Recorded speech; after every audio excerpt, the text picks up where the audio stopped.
In this podcast episode, Ben Shapiro provides a detailed analysis of the contrasting performances of Secretary of State Marco Rubio and Congresswoman Alexandria Ocasio-Cortez, AOC, at the Munich Security Conference.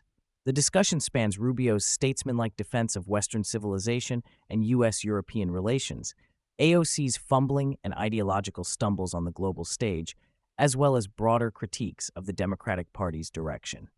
Shapiro also touches upon related political figures' actions and statements in Munich, alongside insights from Senator Tim Scott. Secretary of State Marco Rubio's speech at the Munich Security Conference was widely praised for its clarity, depth, and commitment to a strong transatlantic alliance. Rubio positioned the United States and Europe as fundamentally linked by centuries of history, culture, Christianity, and shared values derived from Western civilization. He emphasized that alliances must be based on strong, capable partners who are willing to defend themselves rather than rely entirely on American support. Rubio acknowledged Europe's challenges, including restrictive environmental policies and mass migration, criticizing the continent's self-imposed burdens driven by historical guilt. His rallying call was for Europe to reclaim its greatness, restore economic and military strength, and embrace its heritage proudly. The reception was overwhelmingly positive, with Rubio receiving a standing ovation, signaling that his realist but optimistic approach resonated both with European leaders and the audience present. Rubio's speech sparked a deeper discussion on the nature of Western civilization and the concept of Europe. Shapiro elaborated on Europe as an evolving idea shaped through millennia, from the Roman Empire and Christendom to the Enlightenment and the modern democratic West. Despite centuries of internecine warfare among European nations, common threads such as shared Judeo-Christian roots, rule of law, property rights, democratic values, and scientific inquiry define the Western alliance today. The challenge remains in maintaining those core values amid increasing demographic and cultural shifts. Rubio's insistence on strong allies proud of their heritage was a call to uphold these foundational principles as the basis for a durable U.S.-Europe partnership. In stark contrast, Alexandria Ocasio-Cortez's appearance was marked by numerous gaffes and a muddled ideological message. Tasked with delivering a progressive vision, AOC appeared unprepared and often incoherent when faced with detailed foreign policy questions. Her speech leaned heavily on class struggle rhetoric, reminiscent of Bernie Sanders' socialist worldview, blaming systemic exploitation and capitalism for global problems. Shapiro criticized AOC's ignorance on critical issues such as U.S. defense policies on Taiwan and Venezuela's geography, underscoring a lack of substantive knowledge and seriousness. Her perspective painted the West as exploitative and responsible for global woes, advocating for a world order free of what she deems Western hypocrisy, a vision Shapiro highlighted as contradictory and detached from reality. Senator Tim Scott of South Carolina joined the discussion to commend Rubio's speech and disparage the Democrats' performance.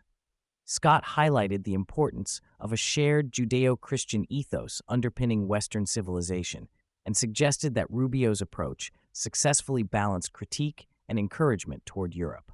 Scott warned that the progressive left's socialist class consciousness ideology threatens to fracture American unity and derail economic and social progress. He stressed the need for a singular mission based on common values such as free markets, capitalism, and rule of law to maintain national strength and alliance cohesion. Scott viewed Rubio's Munich message as a hopeful blueprint for America and Europe's future, while criticizing AOC's brand of politics as confusing and divisive. Beyond AOC, other prominent Democrats also faltered on the international stage. Michigan Governor Gretchen Whitmer displayed uncertainty about the conflict in Ukraine, struggling to articulate a clear stance on what victory there would look like, reflecting unfamiliarity with core foreign policy matters. California Governor Gavin Newsom made exaggerated claims about the potential banning of pluralism in America and compared U.S. law enforcement to historical Nazi forces, comments that drew ridicule and underscored tension between left-wing narratives and reality. Former Secretary of State Hillary Clinton revived criticism of Donald Trump, accusing him of betraying Western values, despite her own contentious record. Clinton grappled awkwardly with the idea of gender and identity while dismissing conservative perspectives as backward.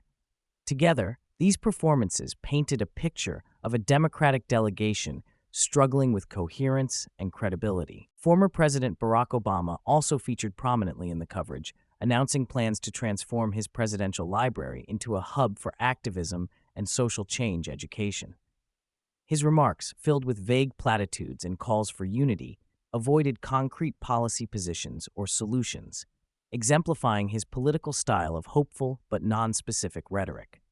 Obama criticized divisiveness in American politics, but largely steered clear of addressing substantive issues, reinforcing Shapiro's critique that the Democratic message remains thin on practical guidance beyond opposition to Trump and appeal to emotion. The podcast emphasized the Democratic Party's ongoing ideological struggles, notably between the radical progressive left, exemplified by AOC and her allies, and more moderate or pragmatic factions. The sharp divides over immigration, identity politics, socialism, and social values contribute to the party's difficulties in presenting a unified front and a clear vision for governance. Hillary Clinton's contradictory remarks about America's founding for white male capitalists versus the need for inclusive family structures highlight this internal conflict. These divisions, Shapiro suggested, risk alienating many voters and cede cultural legitimacy to conservative opponents. Shapiro underscored the fundamental clash between the left's worldview, which often features self-critique of Western history, multiculturalism, and skepticism of traditional nation-states, versus the conservative emphasis on patriotism, cultural continuity, family values, and economic freedom.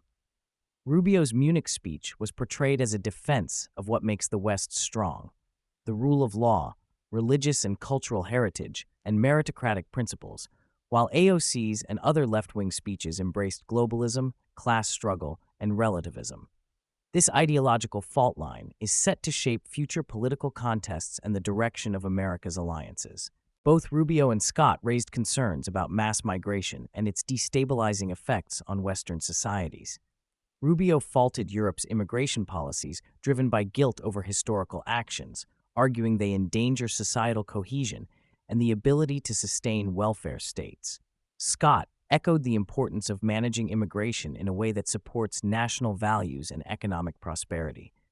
The left's openness to immigration and multiculturalism stands in contrast, emphasizing inclusivity but often overlooking the long-term challenges. This difference highlights one of the acute policy divides facing the West today.